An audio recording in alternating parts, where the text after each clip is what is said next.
Carlton, new from Mondays at 7, tonight with Richard Madeley and Judy Finnegan.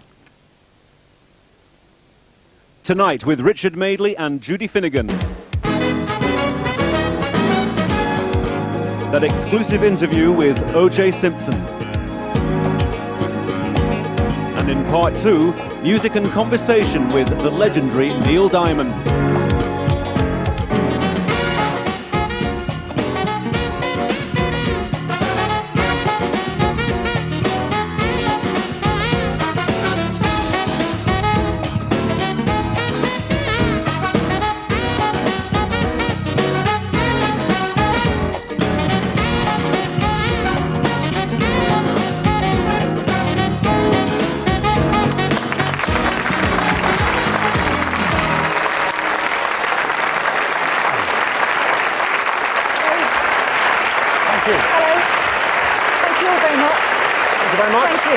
Good evening.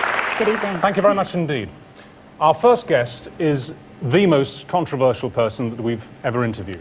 Charged with 2 terrible murders, his trial became the most watched courtroom drama in television history. Not so long ago, he was an American icon, a sports, TV and movie star, a multi-millionaire, the ghetto kid made good. Then the American dream became a nightmare. His ex-wife and her friend were dead, and he was the prime suspect. An American court cleared him, but many were not convinced.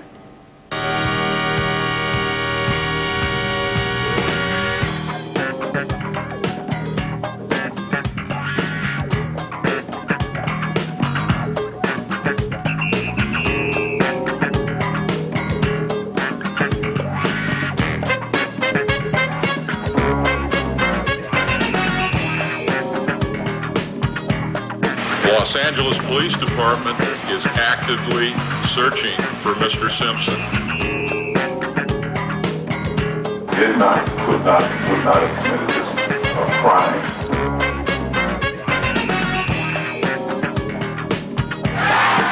I knew that my son was innocent.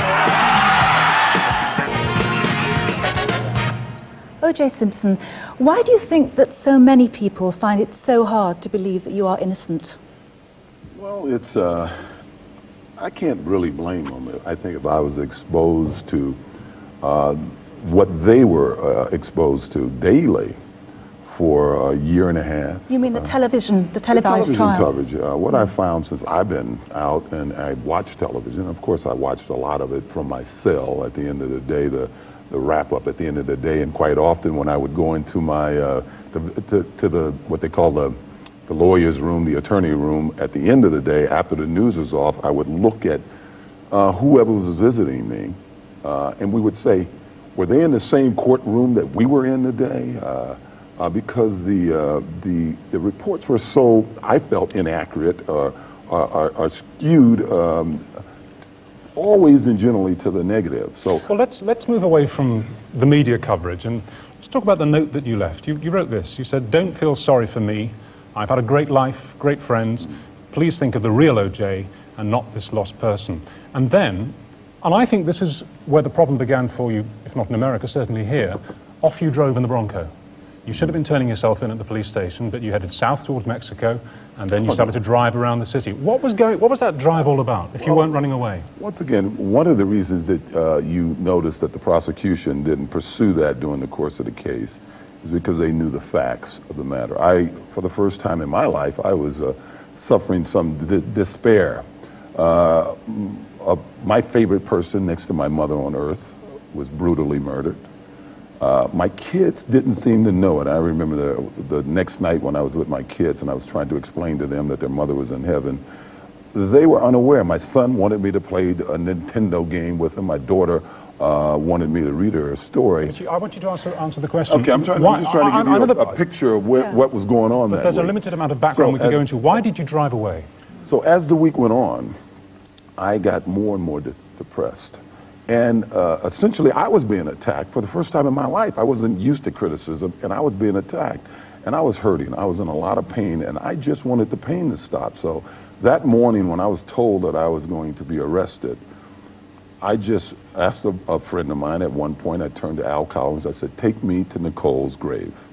Because I had not I had no memory of the funeral because they had me on medication and all the things that were going on. He drove me, he said, come on, being the friend that he is, he drove me to her grave. When we got there, the police had it cordoned off, so we couldn't get in. Let me just finish this. So it was cordoned off. We waited a bit. We couldn't get in, and at one point he got out of the car. I got out of the seat and got in the back of the car, and when he came back, he saw that I had a gun, and he said, I'm taking you home, O.J. I'm taking you home. And I said, take me to my mother.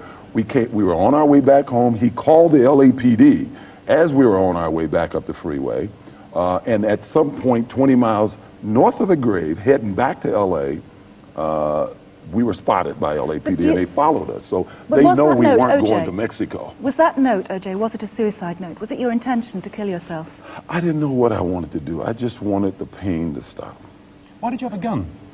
Because I wanted the pain to stop. Well, I left my house earlier in the week with the gun. Yeah. One, I had heard, the only thing I knew, see, I never knew how they were murdered or anything throughout the week. All I knew is that they were murdered, that somebody had been at my house. Yes, it appeared as if someone was at my house. We'll get on to that. But talking about the chase, why did you have this bag with a passport and clothes and cash, a lot of cash, and it's been reported a false beard? Well, first of all, I had no cash. You know, when this case was over, I asked the LAPD when they were giving me my things back, where's this $10,000? Because all they gave me was $3.60-something. I said, well, wait a minute. I've read all these reports that I had $10,000. Give me my money, right? Well, did of you course, or I didn't didn't you? have $10,000. Are you saying that you knew that you didn't have $10,000 and this was a joke with the LAPD? No, I had $3.63. That's what they gave me back. Right. Earlier in the day, when I knew I was going to be arrested, I had just been on the road, and I always keep cash. I had given my buddy Al $7,000 or $8,000 in cash and some checks, and told him to give it to my 2 older kids because I felt, because I was arrested, they wouldn't want to work. Okay. You know, they would need some cash. As far as the passport, I carry a bag. Maybe you do the same thing. My passport is always in this bag. When I came back from Chicago, LAPD, Van Adder testified that I told him he could look at my bag. I didn't tell him that. That was a lie. But I would have told him to look at my bag with no problem. It was in there then. So you're saying you didn't have the cash, you didn't have a bag packed for flight, and basically you were freaking out and on the edge of suicide. You were not running away from the police. That's what you're saying. And the prosecution knew that. That's why they didn't bring it up during the case. Okay. Now, let's talk about some of the other reasons, the evidential reasons why some people find it hard to get around their heads around the fact that you're innocent. What about this business of the blood, your blood, which was found not only at the murder site, but also in the grounds and garden of your own house? Well, I don't find it unusual if something was found around my own home. I'm very suspect as to whose blood that was. I think a lot of people, the press totally overlooked the fact that when Mazzola, who collected the blood, after they lied and said Fong had collected it, when she collected the blood at the Bundy scene where the murders were taken, she testified she processed that blood and she put her initials on each one of the bindles. They laid that blood out for it to dry, which normally takes 2 or 3 hours to dry. They laid it out for roughly 8 or 9 hours. Later on, when those blood drops went to the various labs, Cellmark and the Justice Department to be tested, Mazzola's initials were no longer on the bindles. Now, the prosecution then brought her back and tried to convince her that maybe she didn't put her initials on the bindle when she had testified twice under oath. So my thing is, I don't believe that those were the same blood drops that were sent to Cellmark. Are you saying that the police planted them? I don't know who did what. I don't know what they did. I've made no accusation. All I know is nobody has explained that to us. And nobody explained why those bindles had wet transfers. Barry Scheck did an excellent job, But the implication is, if you're right and the LAPD department were wrong, it's either a gigantic cock-up or, frankly, it's a frame-up. Somebody's framed you, and if so, why don't you sue? Well, once again, I got to get through this. A whole lot of people are going to be sued when I finish with this. You know, I have, especially against some of the tabloids. But when you look at this case, the only people we know who lied on the stand under oath, we know for a fact Van Adder lied. Giorgito said he had a reckless disregard for the truth. We know for a fact Fung lied. He was caught right on the stand lying. But if you're know Furman lied. Okay, but yes, indeed, Furman was shamed to be a liar. But these people that were a part of this first day on the scene, and the collection of the evidence. Those are the people we know lied on this stand. My question is why? But okay, and the question that many people sitting here tonight and watching this interview is, why didn't, you're here being vociferous in your defense, why not take the stand? Why not get into court and answer these questions? Well, I wanted to. I wanted to because I was concerned about some of the other accusations they were making that had absolutely nothing to do with this crime. Like the knife? But about my personal, the knife. You notice they never mentioned a knife ever again, well, because they knew they were totally wrong. They would have put it to you if you'd taken the stand. This is the story that a few weeks before the killings, you bought a very large knife. Yes. This was testified to in court by the clerk who sold you the knife. Yes. And you, it's been suggested, were worried you'd be asked questions about where the knife was, because it's never turned up. It's vanished. But they never asked what it has turned up. Everybody knows where the knife was in the envelope. It was in the envelope that the police, once they knew it was in the envelope, you notice they never mentioned the knife ever again, because the knife was in my home. Why did you buy it? Because it was a knife. Why do I buy? I own 6 or 7 guns that I've never shot. Why did I buy it? I was shooting a film. Actually, I was shooting a film, and we were shooting literally in a knife store. So you're sitting there for 8 hours. Virtually every member of the crew bought something from that store. Knives and other things. But O.J., why didn't you take the stand? If you've got all this full defense of yourself, why not? All right. We had reached a point in the trial where I had fully intended to take the stand. Right. Some of my lawyers thought, you shouldn't take the stand. I mean, not me, that no defendant. They said they can make Mother Teresa, quote unquote, look insensitive, a good prosecutor. But I still said I'm definitely going to take the stand, no matter what. We reached the point in August when Judge Ito brought in both sides and said, we got a problem. We're losing the jury. We've already lost, I think, 9 people at that point. We're down to 3 alternate jurors, and we would lose another one within weeks. If we went under 12 jurors, the prosecution said that they wouldn't continue the case, which meant the case would end. We'd have to retry and start all over again. Okay. All of my lawyers, let me finish this. All of my lawyers told me that Johnny Carson said it would be 3 years before he could, 2 years rather, before he could come back to the case. So you're saying it was a calculated risk in order to preserve the ending of the trial. Okay. Yes, otherwise I'd be in jail for 3 more years waiting for another trial. We have so much more to talk to you about, and we haven't really discussed Nicole. Tell us about the nice Nicole. Tell us about the Nicole that you loved. What was she like? Well, Nicole, it's been tough since this thing has happened because, you know, I have to try to defend myself, and so many of her alleged friends have said so many. I painted sort of a well, you just tell us. Just tell us what she was like. Nicole was, I thought, her best attribute, I thought, was her loyalty. To me, I think she was what every man would want in that I never had to worry about her. You know, I never was concerned. I keep hearing I was a jealous person. I never had any reason to be jealous of Nicole. And yet? She was a tremendous mother. I mean, as a mother, she's what I think every kid should have, and that's the toughest part about all of this, is that my kids are going to miss out on that. Well, obviously, but in fact, you say you never had to be jealous of Nicole, but in fact, the sort of rumours about you, in fact, is that you were a very jealous husband, a very jealous man, and that you beat her up. That you were violent towards her. On New Year's of 1989, Nicole and I came home from a party and got into an argument, and it got physical. Now, I took full responsibility for that.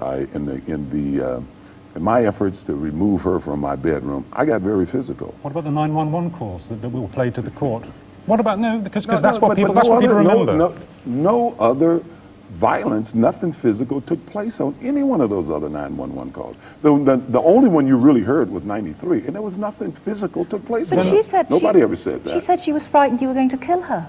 No, she didn't say that. She did say it on one of the tapes. No, she did not say that. She said he's going to kill me. No, she did not say that. You listen to the tape. What you did was what most of America did. They listened to a piece of the tape. Now, you listened to the entire tape, and then there was a surreptitiously taped tape that came, because when the police officers came, they surreptitiously taped the conversation with her and I. So in that conversation, she admitted that she was not afraid. But if she must have felt afraid to call 911, mustn't she? Well, people call 911 for different reasons. Well, why did she call it then? I think it was a control issue at that time. She had, and she admitted in this tape, I had gone home because I didn't want to argue. She had called me on the phone and reminded me that I said that I wouldn't do this again, walk off. Then why before she died? And asked me to come back so that we can argue this out. Then why before she died, O.J., did she leave photographs in a safety deposit box, which was discovered after her death, and photographs showing grievous bodily harm to her face, and also a note in which she said, "I want the world to know," and I'm paraphrasing, "I want the world to know." Yes, but I want the world to know that this is what he did to me in case I die. Why did she leave that evidence in a safety deposit box? First of all, you're absolutely wrong. In 1989, she went to the police station. They took some Polaroid pictures. The police said, those were the Polaroid pictures you saw in her safety deposit box. She came home, put them in her safety deposit box. With a note? Those was no note with those pictures. None at all. You're That saying is that's inaccurate information. There was no note with those pictures. Those were just the pictures that she took, and she put them in there because obviously she didn't want the kids to see them. Do you regard yourself as a violent man? The press wrote time and time again that I was this violent person. That is the only incident of anything physical that ever happened between Nicole and I. They investigated me. I was the most thoroughly investigated person ever. They spoke to every person I've ever been involved with, and not one person has ever said that they ever saw me become violent or physical. Briefly, one person. I've been in some relationships. What kind of person, then, do you think would have killed Nicole and Ron Brown in that way? Would have actually almost taken her head off her neck? Ron Goldman, I should say. I obviously would be speculating. I feel that, with no doubt, that the answers to Nicole's murders lies in the world of Faye Resnick. We have information that in the past in her life, things such as this happened. Could you explain that for those people in the audience? Faye Resnick was a friend of Nicole that she met after we had split, and was a friend of hers during the time that the year we were back together. And Faye was a girl that her fiance kicked her out the week before these murders because of drug use. Faye Resnick moved in with Nicole. Right. 3 days later, Nicole put her in a rehab because her drug use was out of control, and 4 days later, Nicole was dead. Right. So Nicole was a victim of a drugs murder. I don't know. I mean, I don't know. I don't know. I just know that the people that she was running, Nicole's very best friend in this world was a girl named Cora Fishman, who they tried to really... O.J., we're nearly out of time. To one side. Okay, I'm going to answer the... I think we've understood You've what gone you on to a meant very important point, so I think your meaning came across there. Yeah. There is this 85-minute window, the night that the killings took place, and you have no alibi. And there are three varying stories. One is that you were swinging golf balls in the garden, one is that you were asleep, which is what the evidence that was given to the court, and one is that you were in the shower. Do you have a clear memory of that night? Pretty much so, yes. What were you doing? I was home. Doing? I actually came home and started reading when I got back from the burgers. And, I say all of this. I had a videotape where I was interviewed, and I explained, not only explained, but I actually showed people what I did. Of course, the people in America are trying to keep people from seeing that, but the media is trying to keep people from seeing that. But in any event, and then I started slowly packing. Everyone said I was playing golf. I wasn't playing golf. I hit a couple of loose balls away when I was getting balls for my trip. All right, I'm afraid that's all we have time for now. O.J. Simpson, thank you very much. Okay, we're going to take a short break here, but when we return, Judy and I will be talking eventually to Neil Diamond. That's in just a couple of minutes. See you then. Stay with us.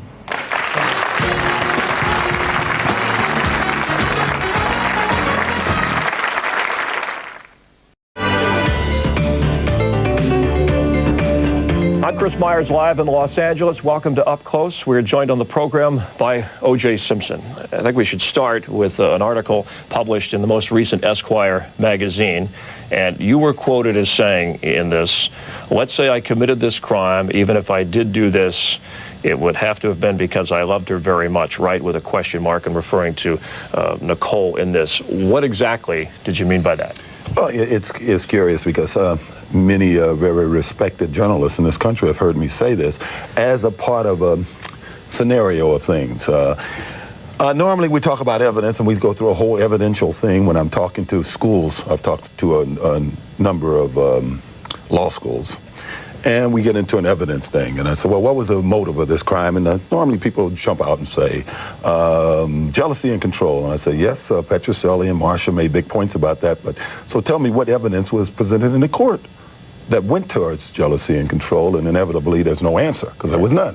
right? But for you, in your situation, to link love and, kill, don't you gotta think let me finish. You gotta let me finish. And then normally they go to money, and I see Barbara Walters had this big story about NBC had cut my salary, Hertz contract was up, and I was paying $50,000 worth of alimony or something, and even she had to admit later on it was just the opposite of that. NBC had just signed me to a large increase and an extension. Hertz had just given me an extension. I paid no alimony. Then someone said, well, love, obsessive love. I said, okay, let's say. So if I kill her, you said it's because of love, because I loved her, right? So why would I have to kill a person who's begging me to move back in with me, who's written me letters that you all saw publicly? I'll do anything for you. I'll move anywhere with you. I'll go anywhere. I just want to wake up and go to sleep with you. It makes no sense. But of course, they took this one thing out of the middle of there and made it as if it was an independent statement. But it sounds like you're re-examining your position in this crime when you say something like that. I don't think so. I disagree with you, and I'm certainly not re-examining my position. I think that's incorrect. Are you capable of killing somebody? You know, I would say no, even though I'm sure if someone was presenting some imminent danger to my kids or something, I'm sure everybody would be basically capable. Would you kill for Nicole? I found, if I thought someone was going to hurt her, to protect the people you love. I mean, we dropped the bomb on Hiroshima and Nagasaki, and I think most Americans supported that, even though we may, in retrospect, think about the lies that we took. But I think most people, to protect their home and their families, would do that. I caught a guy in my house one night, you know, and I've asked myself this question. My kids weren't there, but here's a guy in my house, you know, and I'm wondering, and I saw him, and my first thought was, you know, to grab something, right? And fortunately, I had a sort of a baseball bat, and I had a bat, but I didn't attack the guy. I kind of walked him to the front, and the guy was really kind of a spaced out guy, and I walked him to the gate, and by that time, the West Tech had came and they arrested the guy, and I guess they'd done nothing with him. But, you know, you wonder, if my kids were there, and if I'd have walked into my daughter's room and this guy would have come upstairs and was in my daughter's room, I don't know what I would have been capable of doing. But love could cause you to go into a rage to kill. I don't think so. Okay. No, I don't believe so at all. Two criminal psychologists told me that statement, and two independent criminal psychologists, that statement that you made, even though you explained it, that they would interpret that if they were talking to someone as a form of an admission. Are you admitting something? No, I'm not admitting. You know, I think first of all, if you spoke to a psychologist who would attempt to analyze something without knowing the content and which is said, I can even think of another area in which I've used that phrase, and I believe in the conversation with her, it had a little more to do with this, because someone had just been on TV and had made a comment that, as if to the effect that I was faking my sadness and remorse at her funeral. And I was saying, well, even if they thought I killed this person, thought I killed her, if you thought that, you think, hey, if I love this woman and I killed her, why would I have to fake remorse? You know? So it's almost like, you know, I think in America, normally when people use if, you know it's a hypothetical. You don't say this is a hypothetical. Right. We preface things with if, and that's what I said. And I've said it many times. I've said it in campuses. I've said it to some real respected journalists who we've had conversations, and they threw out certain scenarios, and we've talked, and none of them felt that it was it warranted this type of attention, because I've said it over the last 2 years. Well, just in your situation, to hear that, people interpret that as an admission, or someone confessing something. Well, I disagree, because I've said it to people, and then no one up to now has felt that it was an admission of anything. And I think, as you heard me say it then, if we were in a normal conversation, I don't think it would be something that you would have focused so much attention on. Are you capable of going into a rage and not remembering exactly what you did? I don't believe so, no. Have you ever done that? No. I mean, I've been in the rages, and when it was over, you kind of regret some of the things you might have said. But I don't feel that I've ever in my life done something that when it was over, I wasn't aware of what I did. No, I don't. How do you rationalize in your mind what happened the night of Ronald Goldman and Nicole Brown's murder? I can't rationalize it at this point. I think when we discover what happened that night, truly, I didn't do it, then I may have a better chance of sort of rationalizing. I don't think Fred Goldman or Lou or Judy Brown or anybody can rationalize it at this point. A criminal trial obviously did not convict you when we went, but in a civil trial, you were found liable, responsible for the deaths of Ronald Goldman and Nicole Brown. What were the differences in that trial? You took the stand in the civil trial. You did not in the criminal trial. Well, I think obviously you're It was a situation where I'm appealing it. I don't think the law was adhered to throughout the trial. I even heard Petroselli. I've heard my lawyers. I've heard virtually every major person who covered that trial. During the midst of the trial, we'd go to break, and they say, have this judge ever heard about the rules of evidence? I don't believe that it was a legal trial. Till this day, I'll never understand how you can find someone liable of a crime when they were found not guilty, which is innocent in America. I hear these pundits always say he wasn't found innocent. Well, I said, how can you say that? No, because you're innocent until you're proven guilty. Well, guilty beyond a reasonable doubt. It doesn't mean you're innocent. It just means they didn't have enough to convict you. I just say, if you're a lawyer and you went to law school, the philosophy that our whole criminal justice system is predicated on is that a person is innocent until he's proven guilty. If he's not proven guilty, he's innocent. And nobody can argue that, unless it's me, obviously. Right, but nobody can argue that. And so I don't understand how I end up going to a second trial. I don't think it was fair, the second trial. I think the judge broke the rules of evidence. I don't think anybody in America should have someone on a jury panel who says, I think he's guilty. I don't think that's All right, so you're questioning the judge and the jury. Were you questioning them in the criminal trial as well? When you say I question the jury, I try not to criticize the jury in this case. I would prefer to do it in a court of law. I would not be doing appeal if I thought the law was adhered to at this point. The law says I have to do things. I think the Sheriff's Department and everyone have been clear about it. When they came to my house to collect my things, I was as hospitable as humanly possible. They all went out of their way to say, hey, they couldn't have asked for more. So I will honor it until I can do my appeal. And in my appeal, I'll do my complaining in a court of law. I don't want to sit here and criticize the members of that jury. I'll do it in a court of law. Why didn't you take the stand in the criminal trial? For the main reason is because Ito had warned us. People tend to forget this. Judge Ito has said to our criminal team and everybody right there on TV, we're going to lose this jury. We're down to 2 alternates. We're going to lose them. He pretty much promised them there'd be 2 more weeks. Well, here it was 3 or 4 weeks later, and 2 of the people were still trying to get off the jury. Now, our lawyer said we would accept less than 12, but the prosecution said they wouldn't accept less than 12. So, listen, I'm sitting here in jail. I know if I take the stand, that's going to be a month. I don't know how long I'm going to be on trial, but by the time we bring in people to verify what I said, they bring in people to verify what they have to say, the trial's going to go another month. We go under 12. It's like it was no trial. It's a mistrial. Garcetti said he would retry the case. I'd be sitting in jail another 3 or 4 years with no money. Even Johnny Cochran and these guys said they couldn't come back for years to help me. I had no choice. But when you're on trial for your life and people think you're guilty of something, and if you claim you're as innocent as you are, why not take the stand under oath and tell the world right there? Wouldn't that be important to you?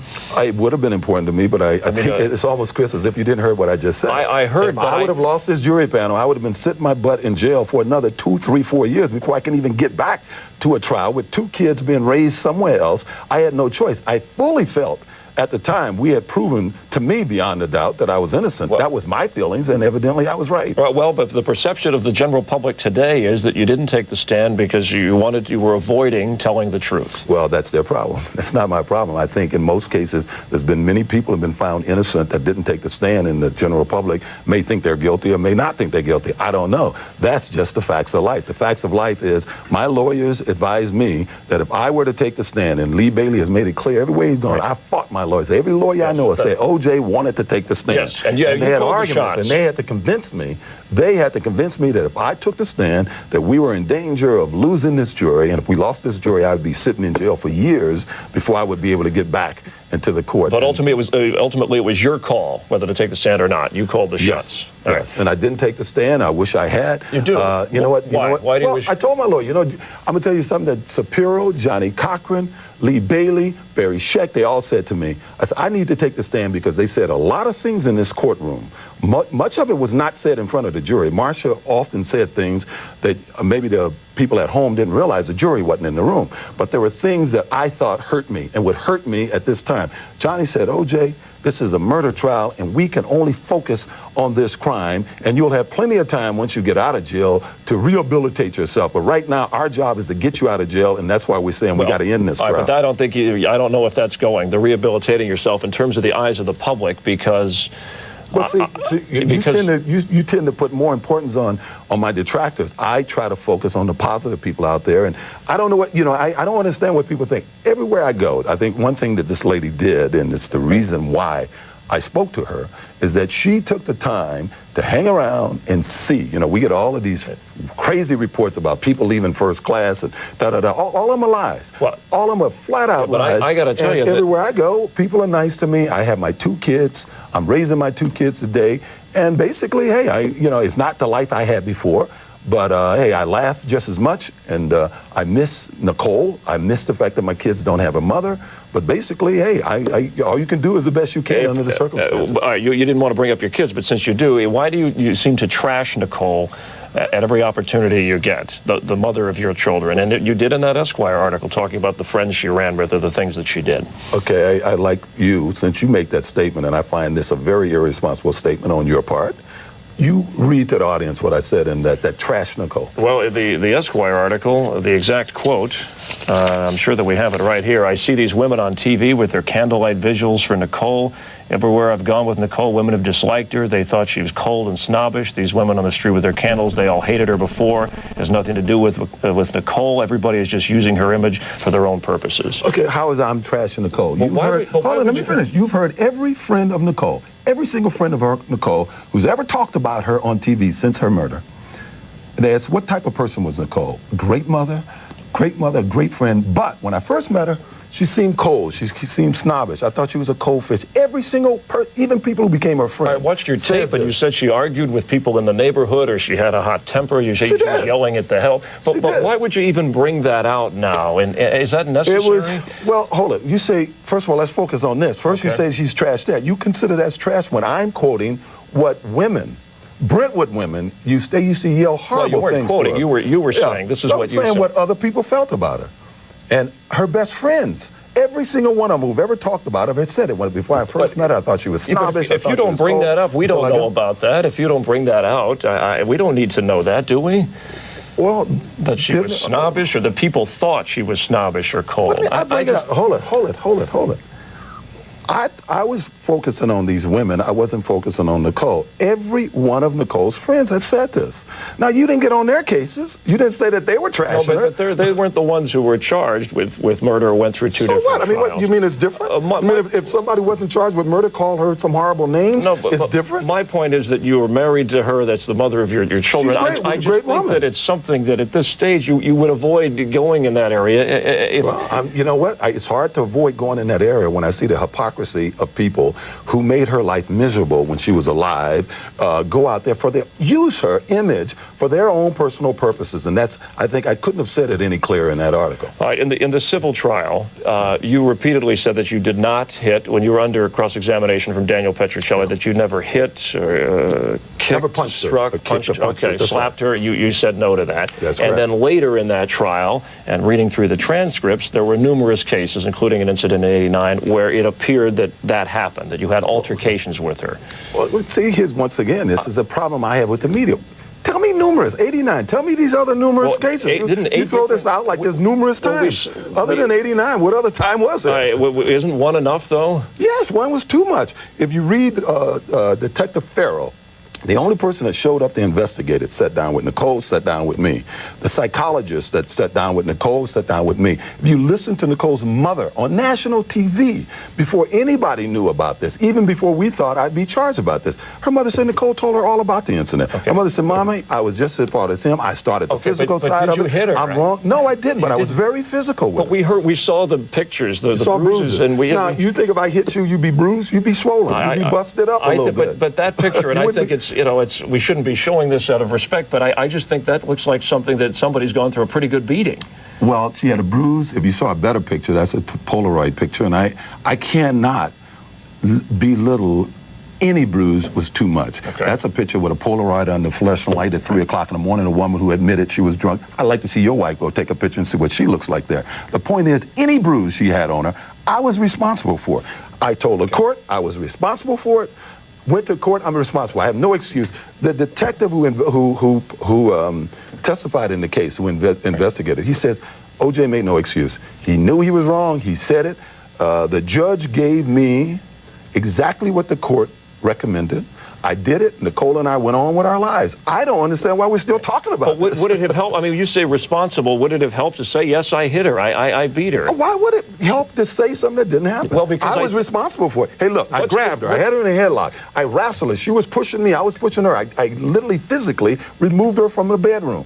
Whatever bruises she got on her, whatever they are, I was responsible for it. It's my fault. I am wrong. Court, do whatever you want to do to me. But what more do you want me to do? And why are we talking about it now? Don't you think it would have helped your credibility? Because when you read in court, if you would have said instead of responsible, you were avoiding that you hit her instead of just saying, yes, I hit her. Well, why should I say something that I didn't do?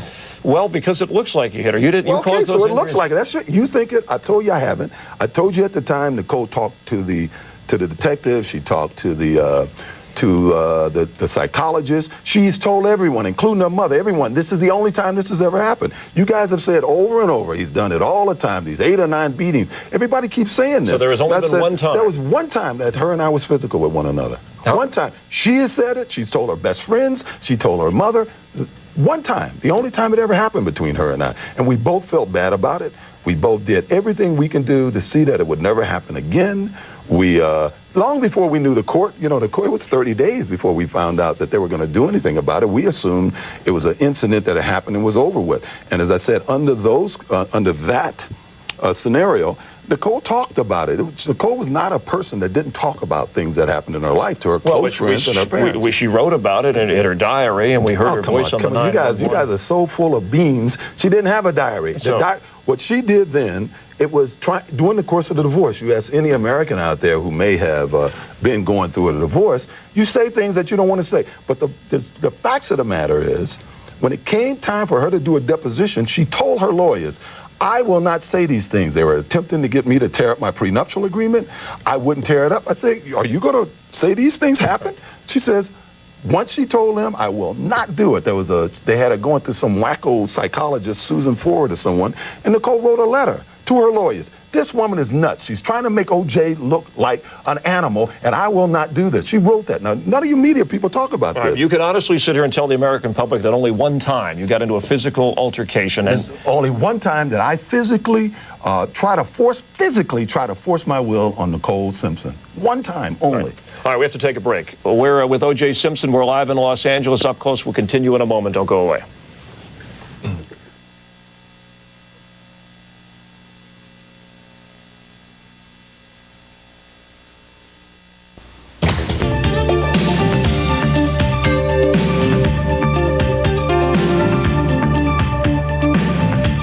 Welcome back. You're watching Up Close. We're coming to you live from Los Angeles and talking with O.J. Simpson. In a statement after your acquittal in the criminal trial, you vowed to dedicate your life and resources to find the, quote, real killers.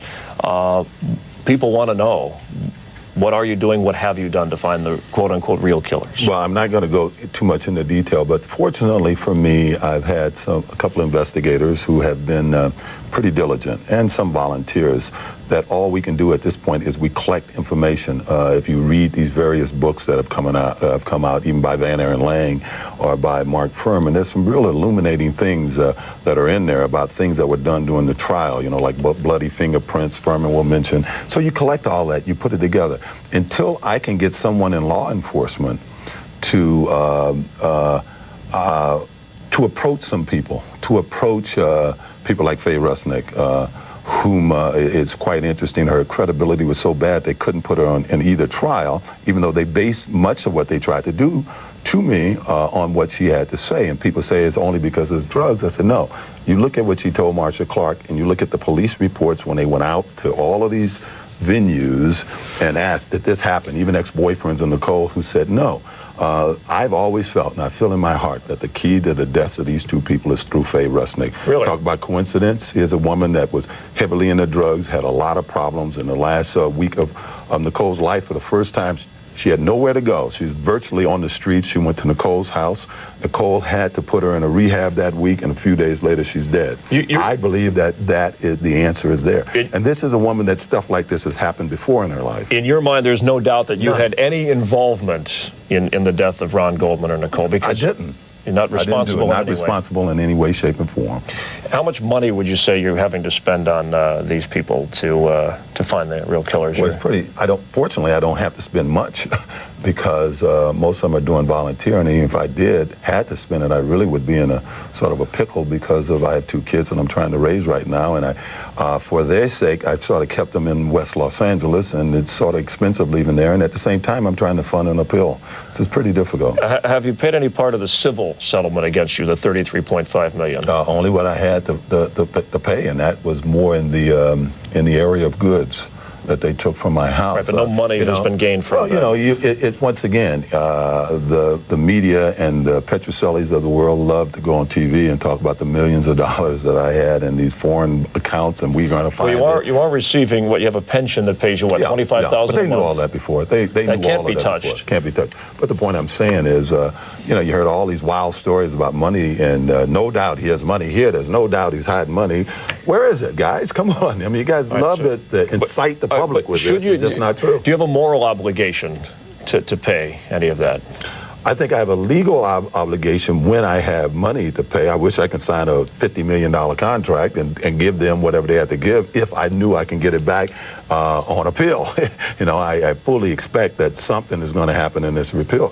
Otherwise, I wouldn't be doing it. But I don't feel I have a moral obligation to pay because morally I've done nothing wrong. By the way, do you think you lost that civil suit because you took the stand? Oh, no. No, I don't think so at all. Because, if you go back to all the experts who talked about me once I took the stand, they all said what a great job I've done. And I keep hearing everybody saying, oh, we caught him in so many contradictions. I kept saying, what contradiction? Why, if I was so contradicted, why didn't you read it in the LA Times and stuff the next day, each day I was in town? You couldn't explain the blood in the civil trial. You had no explanation for your blood being at the crime scene and Ron Goldman's blood being in your Bronco. And they have no explanation as to, for instance, the person, even though they lied, as who collected the blood. They have no explanation. This person testified, Mazzola, under oath on at least 2 occasions that she processed it, they let it dry overnight, and then she folded it up in a bindle. Now, a bindle is a piece of paper.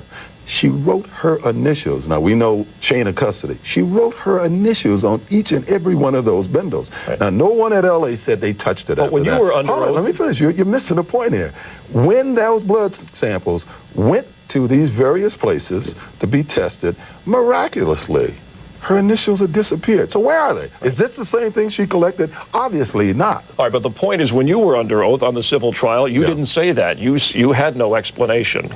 How can I talk about what they collected? How do I know what they collected? Well, as I'm telling you right now, the blood that went to Cellmark, and that was not what she processed. All right. How you say you have people looking for the real killers. How do you explain that all the evidence so far points just to you? We have not seen one shred of evidence that points anywhere else. All right, well, then can you give us that evidence? I disagree with you totally. There were hair and fibers that didn't belong to me anywhere. There was blood in the Bronco, a 4 allele that didn't go to me, Nicole, or anyone. There were blood supposedly collected that had EDTA in it, even though it was them who said, oh, if there's EDTA in there, we'll admit it was planted, but if it's not, they got to admit that he committed these crimes. They sent him to the FBI labs. There's EDTA in it. The FBI guy comes on the stand and flat out lies. Flat out lies. It's been proven since then, ladies and gentlemen, that this man is a liar. Even the FBI called him a liar.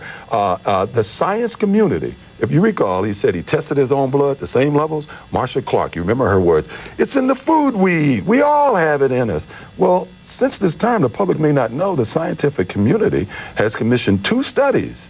And both studies are coming back. It is impossible to detect EDTA in the system. The body does not process EDTA. And 1 hour after my civil jury, 1 hour after they deliberated, when they couldn't read the papers, the FBI gives a press conference. They said that their labs have been skewing evidence to help the prosecution. And the main guy in this is Roger Martz, this guy who testified against me. Right. Now, why didn't they give that press conference before my jury? Why didn't they let us bring him into the court and testify? They hid him for us. They told the public that, oh, the FBI is not getting involved in civil cases, but the next day they get 2 FBI agents come in and testify for something else. So that's what we call hiding the ball right here. All right, we have to take a quick break. We'll continue with O.J. Simpson. We're live here in Los Angeles. We'll address the Bronco chase and how he wants to get his life back in spades when we come back. To Sports Center, it'll be along your way in just a moment. The 60-minute Sports Center just a few moments away. We're continuing live with O.J. Simpson. We're here in Los Angeles, and some of the questions that people have asked want to know the Bronco chase following the murders. Why would someone run in that scenario? Well, I know you said you were going to visit the grave. One, I didn't run. I was depressed. I had gone through, obviously, a tough week, and then I heard I was being arrested. And at one point, I looked at AC and I said, take me to Nicole's grave. I was very depressed. I just wanted the pain in me to stop. He drove me to Nicole's gravesite down in the Laguna area. We drove up. We looked at the gate, and there was a cop car covering the entry to the cemetery, which how would we know unless we were there? We went and parked for a while, and then AC, I think, got out of the car to use the restroom or something, and then when he came back, he noticed I had a gun, and he said, I'm taking you home. I said, okay, why'd you have a take me gun? to my money. I don't know, I was just depressed. Yeah, first of all, the reason I had a gun in the beginning of the week was somebody had just killed my former wife, and from all indications had been at my house because we were hearing about a bloody mask and all of this junk behind my home at that particular time. But by this time, who knows? I was very depressed. So you were considering suicide? Possibly, yes. I can't, yes, I probably was. I just wanted the pain to stop. In any event, once he said, O.J., I'm going to take you home, he got on the phone and called LAPD and told LAPD, before any helicopter, before any cop car, I'm taking him home. At one point, he slowed down. He was going to stop because it looked like an accident could happen, but two cops jumped out with guns. And that's when he jumped back in. That's when he started the car up, kept going, and took me directly what he had originally told LAPD he was taking me. And that's why you didn't hear anything about this Bronco chase in the criminal trial, because they knew I had $2.30-something on me, and they're reporting I have 10, 12. In the civil trial, everybody but in the civil trial, it did come up, and they said that you had a disguise and you had a passport along with the gun. Did you? I had a stupid little mask thing that I had bought weeks earlier while I was doing a show that was in my travel bag. I also had my passport, which I always carry in my travel bag. Phil Van Adder, illegally, even though he said I gave him permission, went through my bag when I came back from Chicago. All of those things were in my bag at that time. As a matter of fact, once I got to my home that night in the bag, whenever it got back to us, Bob Kardashian went through the bag and said, what's this? What's this? All of those things were there. For weeks, I always keep my passport in my travel bag, like I'm sure you and most people who travel a lot, they have a main travel bag, and they keep things like their passport and certain... So you weren't thinking of traveling anywhere, though? No. Well, where was I going to go? Well, where was I the question people want to know. Let me ask you a question. This little mustache is a nothing little mustache that I had in the... If I put it on, I'd still look like O.J. Simpson. If I'm trying to disguise myself, one would think I would use this disguise in committing a murder, or certainly use this disguise in running from the police, because it's one of these one-time only things. You put a little paste on the back and you put it on. I had told a girl weeks in advance when I had the same bag with me, you know, those things you have there, I like to have one of those for my kids. She testified and gave a report that's what he said, and that's who got it for the American public is not stupid. It looks guilty when you're driving away with a gun, a disguise, and the passport. You can't blame people for thinking that you were running from this. Well, I never blamed anybody for it, because they never took the opportunity to hear the other side. There were people out there trying to say the other side, but as you know now, even Nicole's very best friends, the media never give them an opportunity to speak. They just want people who, people don't realize somebody like Faye Rusnick knew Nicole for like 15 months. You get the impression she knew Nicole for years. No, she didn't. You mentioned before about the people that are around you, the public, and whether they think you're guilty or not. We did a Chilton ESPN poll. This is a recent poll, and 75% of the people overall, regardless of the criminal trial or the civil trial, say that you're guilty, and those 77% of the white people, 25% of the black. What is your response to this? Do you care? You know, you wish it wasn't such. I felt that I've had one person to answer to originally. I mean, eventually is my Lord and Savior, and since I know inside that's the only thing that really matters. And I've looked throughout history, and when I read the Bible, from Moses to Jesus to whoever you want to name, Job, they all went through similar things. And I think that's what the Bible was for me. An example, it was like a map that says things like this can happen in your life and you can overcome it. I think I've overcome it by getting so much of the hate out of me, and I had a lot of hate in me and anger in me. But there's a hate in a lot of people towards you. Well, that's their problem. We've had hundreds of protests of people that said we shouldn't put you on the show. We had emails that we're giving a murderer a forum. That's the kind you hear those things. I hear them when I watch your shows. On my day-to-day travels, very, very, very For someone who's such a public person, can you live like this? Can you live as a pariah? Well, you know, I live as a pariah on TV.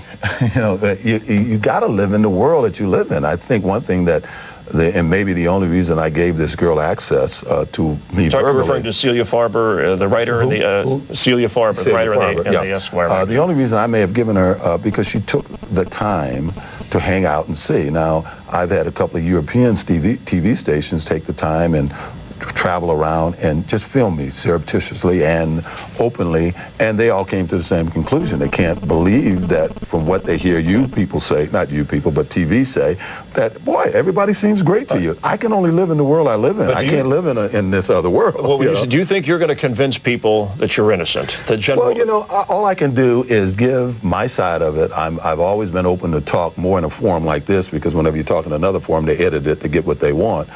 If they believe it, they do. If they don't, they don't. I do not have a PR person. I saw the other day where various people were saying, oh, he's trying to make a comeback and he's trying to do all that's the perception that you're trying to make a comeback. You know, I'm trying to raise my kids. I'm trying to get my golf handicap down, and hopefully eventually we'll get enough information together to get the DA to reopen this case. You are working on that.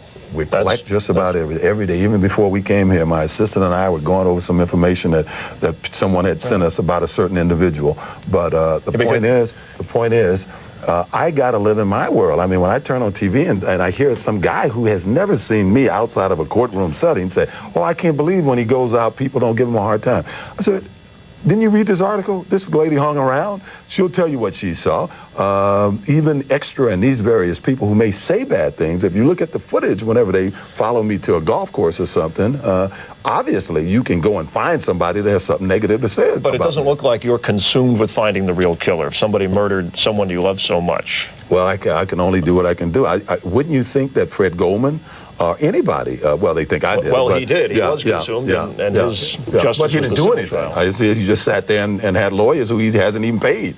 You know, he let them do it all. I mean, the point is, there's many, many people out there have been murdered. I've seen friends of Ron Goldman get their throats cut. They haven't found who did it. Who's looking for them? You know, friends of Ron's have been shot a year after he was murdered. You know friends of Ron Goldman. You ever hear a guy named Cantor? You ever hear a guy named Michael Nigg? These are people who were around him in his world who have been murdered. Because of people, because of investigators. What do you think? As I'm telling you, I'm not like just sitting on my butt doing nothing. Right. I got people out there, and every time we get information we put, there are people around this person in his life that has been murdered before, a person that he started doing various things that this guy Cantor was doing. He kind of took up from him, who had his throat cut, murdered. The police don't know who did it. They haven't called who did it. Did drugs have anything to do with this? I believe, yes. I've always believed that, and I've always said it. I've always said I think the answer to who committed these crimes lies in the world of Faye Rusnick. Otherwise, when I was in jail, in my life, yes. I've experimented. Were you at the time of the murders? No. Once I started playing golf in the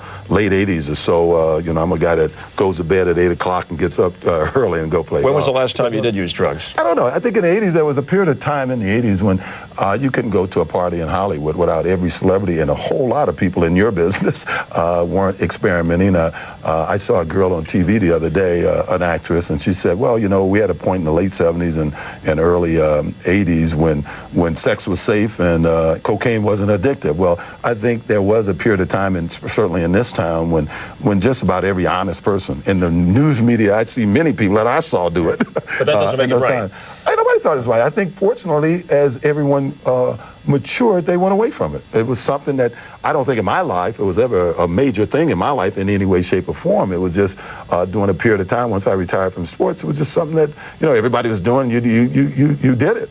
But basically, we grew out of it. I got married and had kids and became a golfer. All right. You know? We have to take a break. We'll be back to wrap things up with O.J. Simpson. We're live in Los Angeles, and we'll have more in a moment. Don't go away.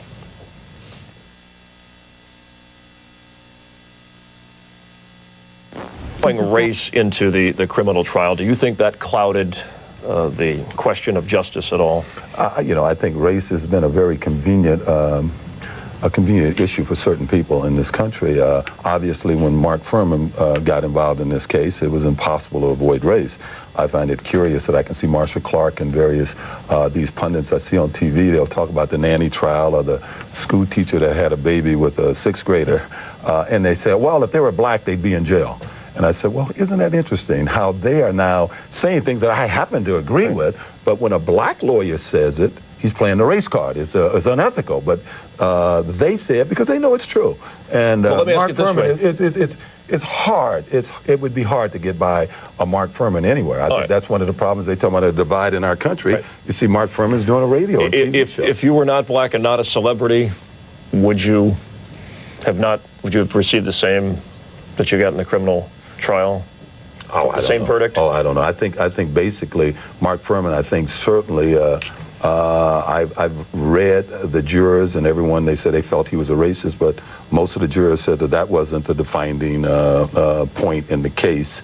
They just didn't believe the evidence. And as I said, when you have missing things like initials on blood files and you find blood weeks later and you got EDTA in blood that didn't appear to be there before, I think that's what they made the decision on. How important is your image to you? Well, it was very, very important. I know all you can do is be the best person you can possibly be. I believe at this point that I have, I got rid of a lot of the anger that was in me, and I had an awful lot of anger in me, and it was affecting the way I was dealing with people and where did that come the public. From? This whole case, I feel I got screwed big time in this case. You and still I believe firmly believe that? Oh, yes. I believe even today the media continues to do it. They continue to be totally dishonest about what's even happening in my life. We've seen all these reports about airplanes and restaurants and all of these things, and it's just not... But why would the media... You were a popular guy in the media. That's a good question. I mean, you and I can go example after example after example about things. I saw an LA magazine article about a golf course and the women wouldn't serve me. I go to the golf course. I never saw it. They all brought it to me and said, OJ, this is not true. Why would they say it? They don't call up there and ask. I saw Dominic Dunn was big on throwing out stories about the Neiman Marcus. And I was actually, I'm going to give you a great story. The day after the civil trial, I was playing golf. And it was 5 o'clock. I'm sitting in a room with about, 20 to 30 guys having drinks in the lounge of this golf course. TV comes on, the waitress says, hey, you're on TV. They turn it up. Some guy's standing outside of my house in the local news here, reporting how I'm depressed in the house, how I look somewhat shabbily early, and he's depressed, and people are worried about him. In his house, he hasn't come out all day. Now, they're telling the American public this, and I'm at a golf course. I've been playing golf all day. I mean, these things, they just day after day after day, all of these things, they're said and people say it and they make claims about it, and it's just not true. When you say you want to get your life back in spades, you believe you will? No, what do you mean by that?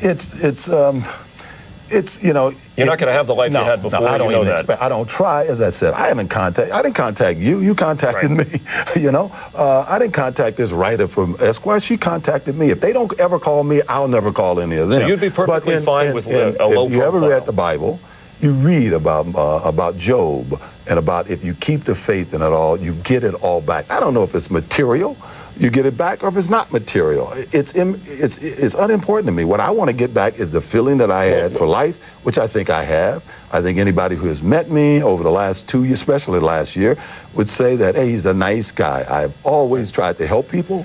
No one has had a bad thing to say to me about me before this. You talk about the Bible. There are many people out there that feel you're getting your punishment on earth because you're such a public figure and enjoy that so much, being shunned by a large percentage of the population. Well, that is difficult for you. Okay, well, you say it's difficult. Okay, I had a great time yesterday with my friends. I had a great time last night watching my son win a basketball game. Every day, nobody see me moping around and crying. Matter of fact, all you people in the media seem to get upset when you see that I'm out just living my life, socializing with my friends and raising my kids. So if they think this is punishment, great. You mentioned your friends, Marcus Allen. He was linked to this incident, to Nicole in a number of different ways. Well, the murder.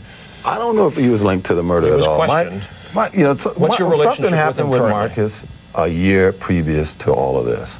Nicole came to me, it bothered her. Marcus came to me, apologized to it. I wasn't married to her at the time. My only concern, and it's funny, in some therapy... they were involved. It's interesting that in some therapy notes, Nicole sort of goes into detail about it, that her concern was that she was upset that I didn't get upset, that I only seemed concerned about Catherine Allen. Well, Catherine and Marcus were about to get married at my house. And I sat Marcus down. I said, Marcus, you're about to get married, man.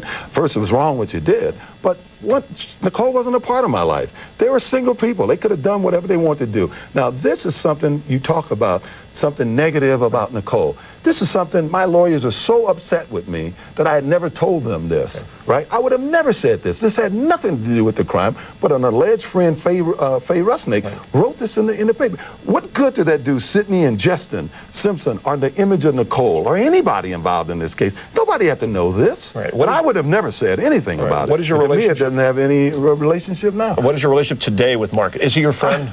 You know, in my heart, I love Marcus. Marcus has some problems. I guess this, I know he wasn't proud of himself. He worded that to me back then when that happened. I think there's a lot of friends of Marcus's and I that were disappointed that he implied that this didn't happen before. And I don't think anyone doubts, no matter which side of the ledger you are in Nicole's life, they all, her close friends, and all say that this happened. It did happen. I mean, Marcus talked to me about it. So, you know, what I wish Marcus is in his heart a great guy, and I just wish him all the best. I truly do. All right, let's take a break. I think we have one more segment here. We're live with O.J. Simpson, and we'll be wrapping things up. You're watching Up Close here in Los Angeles. Don't go away.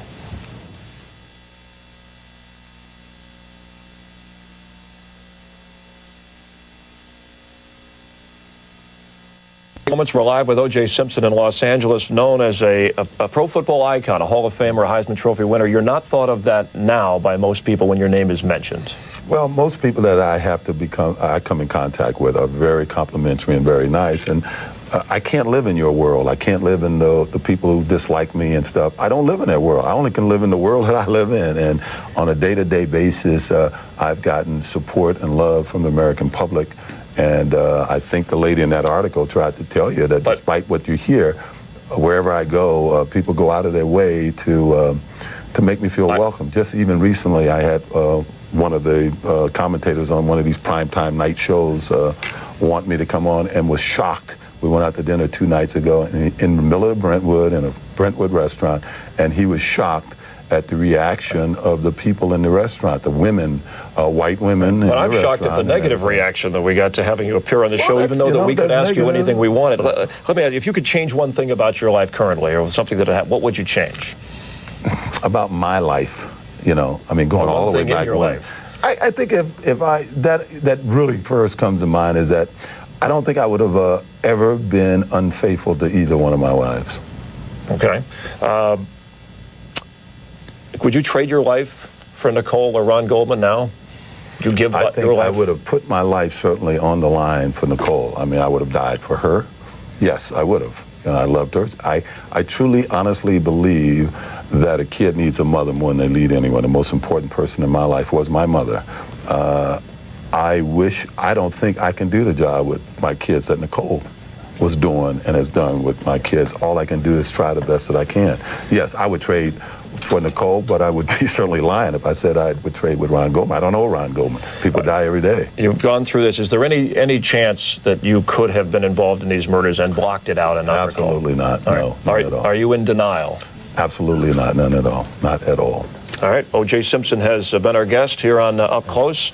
We thank you for watching. Sports with you. I'm Chris Myers in Los Angeles. We'll see you next time.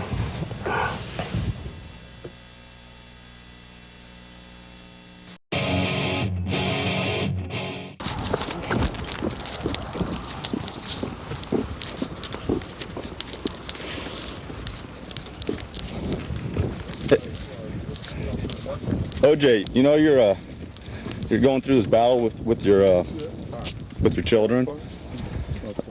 This is asking, are your kids the most important thing in your life? Don't you wish people would leave you alone for the sake of your children?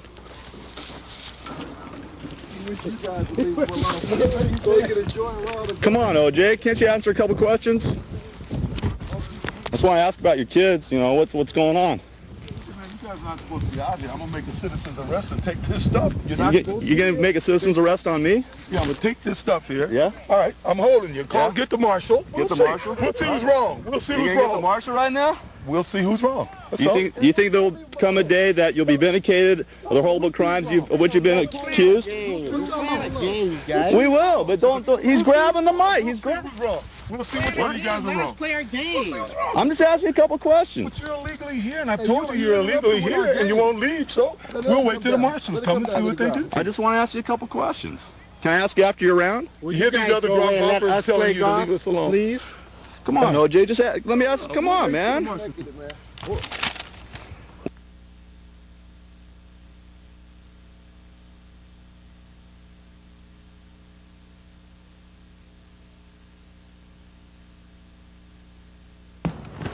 Hey, man. Hey, why don't y'all put the camera down? What? Why don't y'all put the camera down? Why don't you put the fucking camera down? Cops come. Why don't y'all put the cameras down?